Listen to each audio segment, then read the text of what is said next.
So this video is about the most jealous relationship, the most jealous person I ever knew in my entire life, so far, thus far. But let me start off by saying, in any relationship, you know, jealousy is not entirely bad. It shows somebody you care, but there is a fine line between jealous and crazy. In my past, I had relationships with people who were normal amount of jealous, like, you know, who you texting, or I'm gonna hack into your email, or hack into my email and not even tell me, you know, the normal amount. And then one day I met this girl named Jillian. That's right.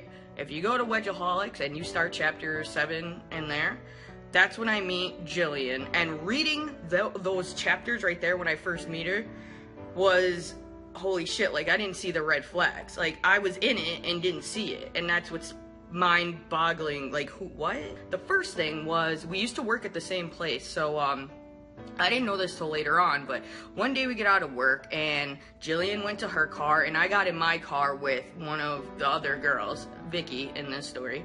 And me and Vicky were in there just like shooting the shit, whatever, hanging out.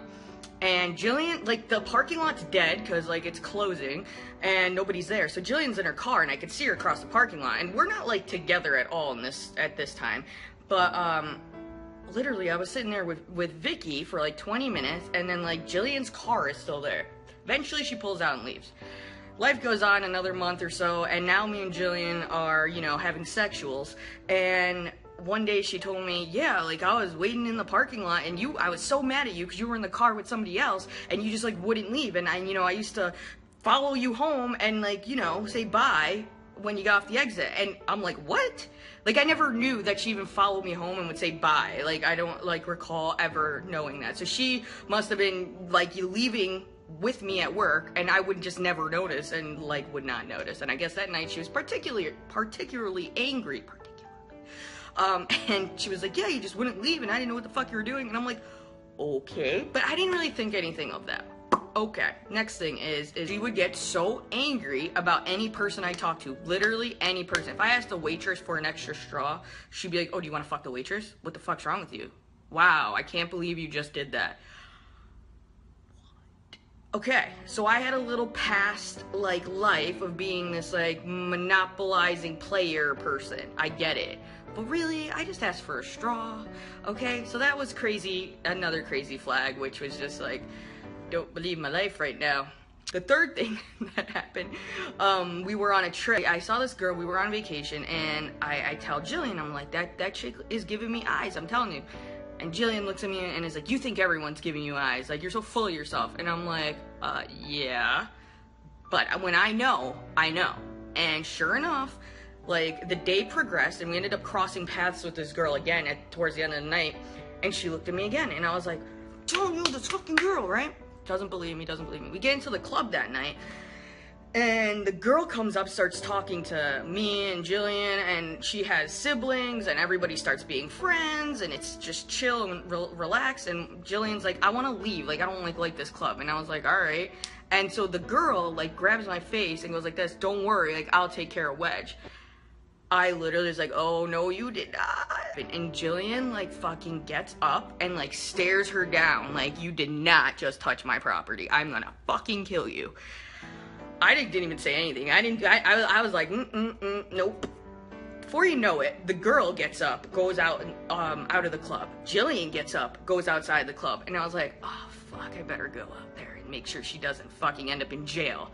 I go outside of the club, and these two girls are fighting, yelling, screaming, fighting. The bouncer's sitting there, standing there, and he's like, oh, wow. But I've never had, I have had two girls fight out loud. But this was just like, there are no words. Like, Jillian was in her face, like, that's so disrespectful, like, you can't touch her, blah, blah, blah. And this other chick's like, I wasn't even trying to, like, make you upset. Like, I'm sorry, it was just a joke. Even though I know that chick wasn't joking, it's bullshit.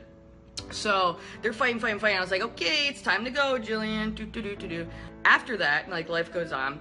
Jillian just gets crazier and crazier, angrier and angrier about every single thing I would do. I would go to the bar or be with my friends, or even be with my cousins, and she'd be like, what are you doing? What are you doing? Texting me, calling me, all nonstop. And it's like, I'm not doing anything. I'm literally not doing anything. In fact, I actually stopped going out a lot. I stopped hanging out with people. I didn't even talk to my friends half the time. There's one night, she came to a family function, and there was a whole bunch of us, and there's food and drinks, everyone's hanging out, and I see that one of my girl cousins just got her plate, right, of food, and all the chairs are taking, so I get up, and I tell my cousin, I was like, yo, you can sit down and take my chair.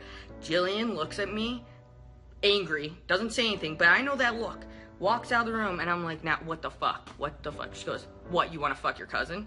Is that, you want to fuck your cousin? That's fucking disgusting. What the fuck is wrong with you?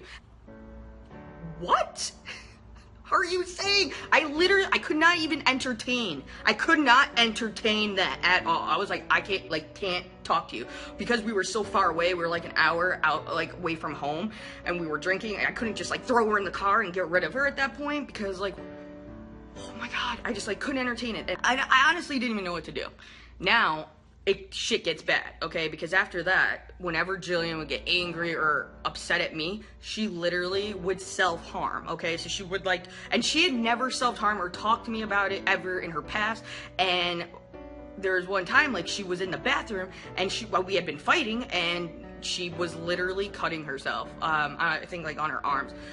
And I'm like, what the fuck are you doing? And she's hysterical crying and just, you know, telling me nobody makes me do this. Like, I'm crazy when I'm with you. Like, I hate myself. And I'm like, okay, this chick got like severe issues that have nothing to do with me. They really don't. The jealousy was so bad. And those are just like a few of the stories as to like the examples that I had just with her. But that relationship really taught me what's not okay. And I see my book now, and like there were little things in the beginning that like I just kind of like ignored. Maybe I shouldn't have, but hey, we all live and learn. But yeah, that was my most jealous like experience with a person in my entire life. Needless to say, Jillian and I aren't together anymore. And actually, I would say a good 50% of it had to do with jealousy. And there were a couple times that I broke up with her and ended it because I just could not fucking deal. And then we'd get back together, but a lot of our problems had to do with jealousy, and the other half had to do with a whole colossal bunch of fuckery that has to do with her family. But yeah, so if you're in a relationship that it seems a bit like, it probably is, and you probably should just get out of it because it is toxic. And if you think the relationship was rough because of all the jealousy, well, get ready for the breakup, because that's a whole other ball game. Try to keep an eye out for the crazies, and we're done.